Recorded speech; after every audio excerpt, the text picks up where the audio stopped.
श्रीरामं श्रीरामं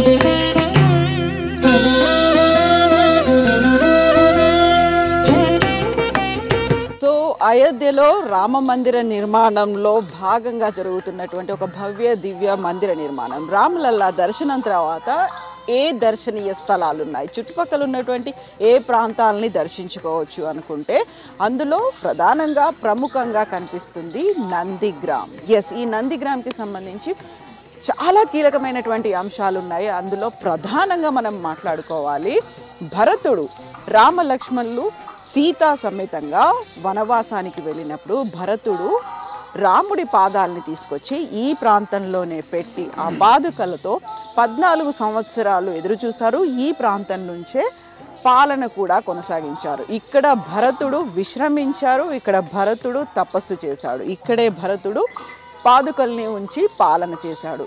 దీనికి సంబంధించినటువంటి విశిష్టతతో పాటుగా ఇప్పుడు మనం ఉన్నటువంటి ఈ రావి చెట్టుకు సంబంధించి విశిష్టతలు కూడా ఉన్నాయి. వీటన్నిటి గురించి మాట్లాడుకుందాం.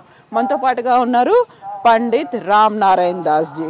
पंडित जी जय सियाराम। जय सीताराम। जय सियाराम। तो हम लोग हैदराबाद से आए हैं, हमारे लिए आप बता दीजिए इस प्रांत का। भरत को नंदीग्राम में भरत जी के यहाँ आप सभी को जय सियाराम। भरत जी यहाँ पे चित्रकूट से जब लौट कर आए हैं तो यहाँ पे 14 वर्ष बैठकर प्रभु श्री राम जी का आने का इंतजार किया था, तपस्या किए थे। ये वही स्थान है नंदीग्राम भरतकुंड। भरतकुंड भी बोलते हैं। हाँ, भरतकुंड इसलिए बोलते हैं कि भरत जी यहाँ आके तपस्या किए थे। और नंदीग्राम जो बोलते हैं, भगवान राम जी जो अयोध्या में पृथ्वी लोक पे आए हुए थे, उस समय भगवान भोलेनाथ नंदी को यहाँ पे छोड़कर भगवान श्री राम जी का दर्शन करने गए थे। इसलिए नंदीग्राम के नाम से इसको जाना जाता है।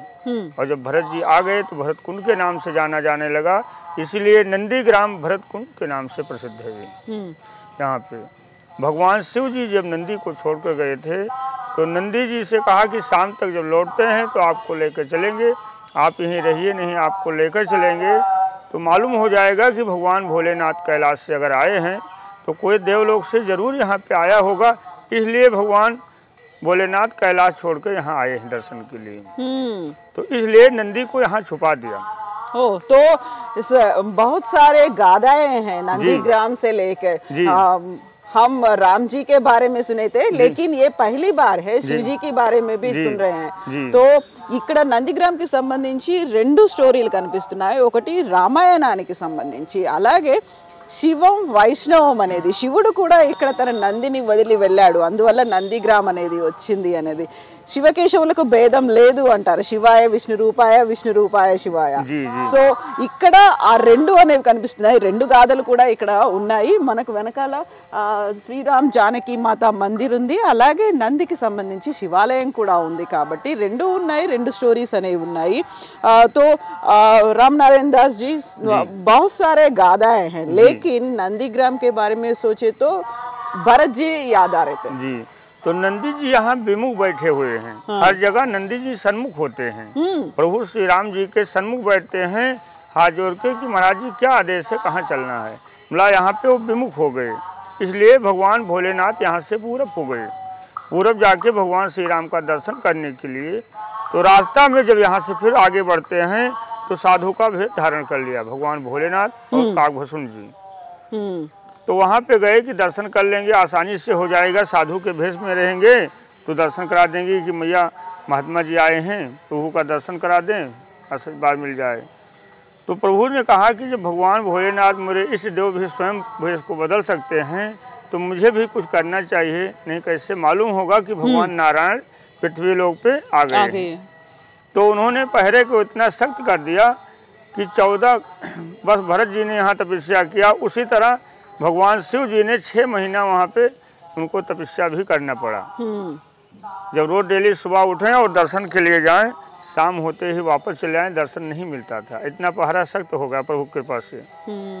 तब जब परेशान हो गए, उन्होंने सोचा कि अब दर्शन नहीं मिला तो उन्होंने सरजू के तट पे जाके अपना धुनी को लगा दिया, वहीं तपस्या करते थे।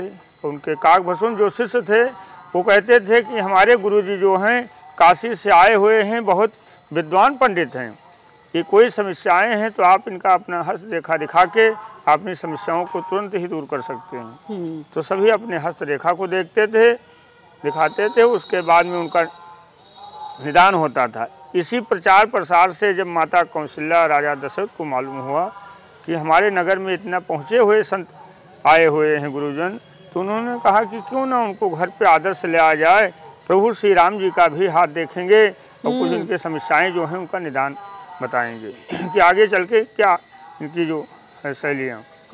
तो हम यहाँ पर हैं, यहाँ हनुमान जी भी है, हनुमान जी का भी कुछ प्रत्येक है ना? उसको भी बताते हैं। तो वहाँ पे जब जाने लगे तो काकभसून जी को द्वारपाल ने रोक लिया और भगवान भोलेनाथ अंदर को जब प्रवेश कर रहे हैं तो अब काकभसून ने उनका अछला पकड़ लिया, कहा कि प्रभु हम भी चलेंगे, आपने कहा था कि चलो भगवान नारायण का दर्शन करा लाते हैं, तो आप तो दर्शन कराएंगे, हम तो गेट ही रखाते रह जाएंगे। तो कहा कि भाई अब नहीं जाने देते तो क्या करें, तो कहा नहीं लेके चलिए, नहीं हम नहीं जाने देंगे, आपकी अभी पोल खोल देंगे तो आप भी वापस चलेंगे, हम भी ना आप मेरी हंसी उड़ाएंगे ना मैं आपकी उड़ाऊंगा, दोनों एक ही तरह रहेंगे। तो भगवान भोलेनाथ ने कहा कि ठीक है मुझे जाने दीजिए, अगर मुझे दर्शन मिलता है तो मैं वचन आपको देता हूँ कि पहले आपका मैं दर्शन कराऊंगे, उसके बाद में मैं करूँगा। तो कहा कि प्रभु कैसे कराएंगे जब जाने नहीं पाएंगे, तो कहा ये हमारी जिम्मेदारी है। तो भगवान भोलेनाथ को काकभसून जी ने जाने दिया और जब गए हैं भगवान श्री राम जी उनके सन्मुख माता जी लेकर आई कि महाराज जी देखिए कुछ इनका भी समस्याएं देखिए क्या है इनके आगे चल के भविष्य में। तो भगवान भोलेनाथ ने कहा कि माँ मैं क्या बताऊँ, मुझे कुछ दिखाई नहीं देता है, इस बालक को क्या देख के मैं बता सकता हूँ। तो कहा कि प्रभु आपकी इतनी चर्चाएँ नगर में होती हैं, अब आप कहते हो मुझे दिखता भी नहीं है, तो कैसी लीला है प्रभु। तो कहा ये भी सत्य है माता जी, मैं बताता भी हूँ देखकर, और ये भी सत्य है कि दिखाई भी नहीं देता, दोनों है। तो कहा कैसे, तो कहा जो मेरा शिष्य है मैं उसके नेत्रों से देखता हूँ, इसलिए मैं बुढ़ा हो गया हूँ, मेरी नेत्र कमज़ोर हो गई, आपके बालक की जो रेखाएँ हैं हस्तरेखा की वो बहुत महीन है, और जो मेरा शिष्य है उसके नेत्र तेज हैं, वो बालक है अभी, तो उसके नेत्रों से देख कर मैं बता सकता हूँ। तो हुआ कि जब उसी के नेत्र से दिखाई देता है तो क्यों ना उसको लाया जाए, तभी प्रभु बता सकते हैं। तो काकभसून को जाने को अनुमति मिली, तब गए हैं वहाँ पे, तब भगवान भोलेनाथ ने उनके जीवन को शैली बताया। उसके बाद वहाँ से लौट कर आए तो नंदी को लेकर गए, और हनुमान जी जो यहाँ पे विराजमान हैं, ये हनुमान जी शंभु हनुमान जी हैं। शंभु हनुमान ये स्वयं के अपने आप के बने हुए हैं, स्वयंभू है। जब भरत जी ने इनको बाण मारा धौलागिर पर्वत को ले जा रहे थे, उस समय जब ये गिरने लगे राम राम करते हुए, तो भरत जी ने सोचा ये तो बड़ा अनर्थ हो गया, मेरी माँ भगवान श्री राम को वन भेज दिया, मैं कितना भागा कि हनुमान जी को गिरा दिया, राम जी के सेवक को गिरा दिया, बड़ा अपराध हो गया। तो उन्होंने सोचा कि क्षमा कैसे होगा, तो उन्होंने सोचा लाओ गोदी उठा लें। तब तक इस लटाएं जो वृक्ष है इसकी लटाएं सारी उनको स्वयं उठा लिया, भरत जी को उठाने का चांस ही नहीं दिया। तब से इसकी लटाएं जो हैं सारी ऊपर जाके एक दूसरे से मिल जाती हैं। यही ज्ञान देता है कि कोई व्यक्ति गिर रहा है तो उसको उठाना चाहिए, उसकी मदद करना चाहिए, अपने तरह महान उसको भी बनाना चाहिए। यही एक ज्ञान का प्रतीक है, ये धर्म सिखाता है यहाँ पे।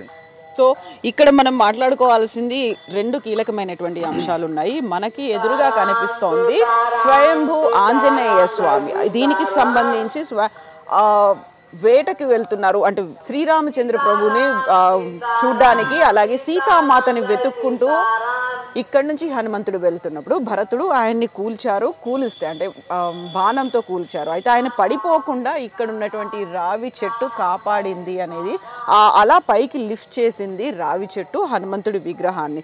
సో దీనికి సంబంధించి ఇంకా మనకు కనిపిస్తోంది కీలకమైనటువంటి రావి చెట్టుకు సంబంధించి. సో ప్రతి చోట మనకి రావి చెట్టుకు ఊడలు అనేవి కిందికి వేలాడుతూనే ఉంటాయి, ఎక్కడ చూసినప్పటికీ రావి చెట్టు ఊడలు కింద ఉంటాయి. అయితే ఇక్కడ మాత్రం రావి చెట్టు ఊడలు అనేవి పైకి ఉంటాయి. అలా 3 రకాల ఫామ్స్లో ఇక్కడ ఉన్నటువంటి రావి చెట్టు అనేది కనిపిస్తుంది. 3 విభిన్నమైనటువంటి శాఖలుగా ఉన్నాయి. ఈ 3 శాఖలకు సంబంధించి కూడా ఒక ప్రత్యేకత ఉంది. అయితే ఈ ఊడలు అనేవి కిందికి ఉండకపోవడం అనే దానికి సంబంధించి కింద పడిపోతున్నటువంటి వ్యక్తిని ఎవరైతే కింద ఉన్నారో వారిని లిఫ్ట్ చేయాల్సినటువంటి అవసరం ఉంది. మన ధర్మం కూడా చెప్తుంది అదే. ఎవరైనా కింద పడిపోతే చూస్తూ ఊరుకోకుండా వారికి కాస్త చేతనైనంత సాయం చేస్తే వారు కూడా పైకి లేస్తారు. అలా హనుమంతుణ్ణి ఈ రావి చెట్టు ఊడలు పైకి లేపాయి కాబట్టి అవి అత్యంత ఉన్నతంగా కనిపిస్తున్నాయి. ఎక్కడా కనిపించని ప్రత్యేకత ఇక్కడ కనిపిస్తోంది అన్నది. సో ఇక్కడ లతలు అంటే ఊడలు అనేవి పైకి ఉన్నాయి కాబట్టి అందులో ఉన్నటువంటి 3 డిఫరెంట్ ఫార్మేట్స్ ఉన్నాయి. సో राम नारायण दास जी ये 3 शाखाएं हैं ना, इनके बारे में भी बता दीजिए। इसकी जो 3 शाखाएं हैं इसमें तीनों दिख रही हैं आकृतियां। इसकी जो बीच वाली है ये स्वयं हनुमान जी को उठा रही हैं, वो आकृति है दोनों हाथों से। पश्चिम और दक्षिण की जो आकृति है ये राम और भरत मिल रहे हैं। राम जी दक्षिण से आए और भरत जी दक्षिण को बैठे थे, दोनों गले मिले। ये दोनों मिलन की है, ये उठा रही हैं। पूरब जो और दक्षिण को जा रही हैं, ये लटाएं जो हनुमान जी पर्वत लेकर गए वो आकृतियां हैं। इसीलिए तीनों आकृतियां की अलग अलग विशेषताएं हैं।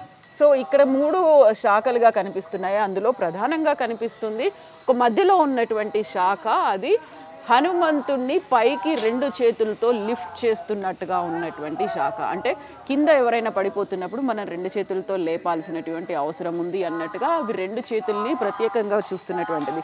ఇక మధ్యలో ఉన్నటువంటి శాఖకి కుడివైపున కనిపిస్తోంది. ఇందులో భరతుడు రాముడు కలిసినటువంటి అక్కడ హక్ చేసుకున్నట్టుగా ఉన్నటువంటి ఒక సన్నివేశం అనేది అక్కడ కనిపిస్తోంది. అక్కడి నుంచి వనవాసం నుంచి వచ్చినటువంటి ఆ తర్వాత లంక నుంచి వచ్చినటువంటి రాముడు ఈ ప్రాంతంలో భరతుణ్ణి కలుసుకున్నారు. వాళ్ళిద్దరూ ఆప్యాయంగా కౌగిలించుకున్నటువంటి దృశ్యం అక్కడ కనిపిస్తుంది. ఇక ఇటువైపు లెఫ్ట్ సైడ్ ఉన్నది, ఇక్కడ నుంచి హనుమంతుడు సీతామాతను వెతుక్కుంటూ వెళ్తున్నారు. దక్షిణం దిక్కుగా వెళ్తున్నటువంటి అంటే లంక దక్షిణం వైపు ఉంది కాబట్టి దక్షిణం దిక్కుకు వెతుక్కుంటూ వెళ్తున్నటువంటి ఒక సీన్ అనేది ఇక్కడ కనిపిస్తోంది. సో यहाँ पादुकाएं भी है ना, भरत जी यहाँ विश्राम करते रहते थे, भरत जी यहाँ तपस भी करते रहते थे।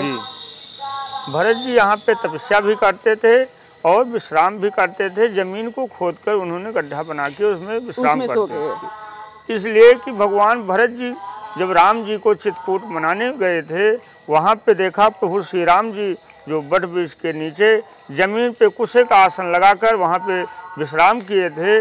उसको देखने के बाद में भरत जी ने यहाँ आके गड्ढा खोद के विश्राम करते थे कि अगर मैं भी जमीन में उनके बराबर में लेटता हूँ तो हमारी उनमें फर्क क्या रह जाएगा। हमारा स्थान तो प्रभु श्री राम जी के चरणों में है। अगर मैं भी जमीन में समतल पे लेट जाते हैं तो बराबरी की हो जाएगा। तो इसलिए जमीन को खोदकर वहाँ पे विश्राम करते थे। सुबह उठते ही जो जमीन पे चौपादिका रहती थी उस चौपादिका को प्रणाम करते थे, इसलिए वहाँ पे चौपादिका पाई जाती है। तो यहाँ पे जो तपस्या करते थे उस समय जो सिंहासन पे रखते थे वो चौपादिका यहाँ पे है। तो ఇక్కడ రాముడి పాదుకల్ని తీసుకొచ్చి భరతుడు ఇక్కడ ప్రతిష్ఠించుకొని 14 ఏళ్ల పాటు పాలన చేశారు. ఇక్కడే తపస్సు చేశారు, ఇక్కడే విశ్రమించేవాళ్ళు. సో దానికి సంబంధించినటువంటి విశిష్టత మనకు నందిగ్రామ్లో కనిపిస్తుంది. దీంతో పాటుగా ఇక్కడ ఉంది ఒక బావి. ఈ బావిలో కూడా राम नारायण जी यहाँ एक कूप है ना, भरत जी का कूप बोलते हैं, इसका मतलब क्या है, इसका विशिष्टता क्या है? जी ये कूप जो है ये 27 तीर्थों का जल है जो प्रभु श्री राम जी के राज्याभिषेक के लिए आया। उनका जब राज्याभिषेक नहीं हुआ, चित्रकूट भरत जी मनाने गए हैं तो वहाँ पे भी जल लेकर गए थे। वो जल वहाँ पे जब नहीं राज्याभिषेक हुआ तो इत मुनि से कहने पे वो 27 कूपों में डाल दिया और यहाँ पे ये 27 तीर्थ का जल एक ही कूप में स्थिर रखा गया कि लौट कर जब आएंगे तो इसी जल से राज्याभिषेक होगा, उसके बाद लेकर जाएंगे भरत जी। 27 का मतलब नंबर के 27 तीर्थों का ये जल है। तो ఇక్కడ రాముడి పట్టాభిషేకం కోసం 27 తీర్థస్థలాల నుంచి జలాన్ని తీసుకొని వచ్చారు. అయితే పట్టాభిషేకం జరగలేదు కాబట్టి ఈ ప్రాంతంలోనే ఆ 27 తీర్థాలకు సంబంధించినటువంటి జలాన్ని ఇక్కడ ఉంచారు, ప్రతిష్ఠించారు. సో ఆ భరత్ కూప్ అని పిలుస్తారు. భరతుడికి ఇక్కడ నుంచి ఆయన పాలన చేశాడు. ఆ తర్వాత 27 తీర్థస్థలాలకు సంబంధించినటువంటి జలం అంతా ఇక్కడే ఉంది. సో ఇది నందిగ్రామ్కి సంబంధించినటువంటి విశిష్టత. धन्यवाद राम नारायण जी। जय सीताराम। जय सीताराम। यहाँ पे जो है सीताराम नाम का जो है ये धुनी भी निरंतर चलती है। हाँ, यहाँ आइए आपको दिखाते हैं। तो ఇక్కడ ఉన్నటువంటి ఇంకొక ప్రత్యేకత నిరంతరంగా ఉండేటువంటి రామనామ జపం అనేది. आइए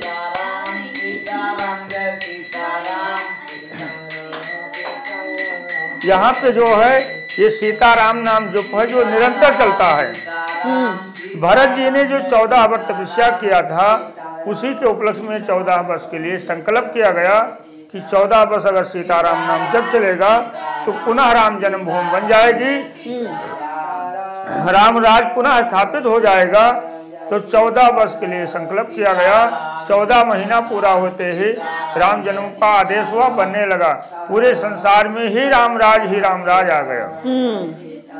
तो ఇక్కడ నిరంతరం 24 గంటలు ये अखंड दीप जो है ये निरंतर चलती है, कंटिन्यू। सो 24 अक्टूबर 2018 से प्रारंभ किया गया। 2032 17 अक्टूबर को सत पूर्णिमा पे 14 वर्ष पूरा होगा ये। సో ఇప్పటిదాకా ఇక్కడ సీతారామ జపం అనేది, రామనామ జపం, సీతారామ జపం అనేది కంటిన్యూస్గా అవుతుంది. ఎక్కడ బ్రేక్ లేకుండా నిరంతరాయంగా కొనసాగుతుంది. సో ఈసారి కనుక ఎవరైనా భక్తులు అయోధ్య దాకా వచ్చారు అంటే తప్పనిసరిగా దర్శించాల్సినటువంటి ఒక స్పాట్, ప్లేస్ నందిగ్రామ్. జై సీతారాం. రామ్ నారాయణ. जय सीताराम। జై సీతారాం.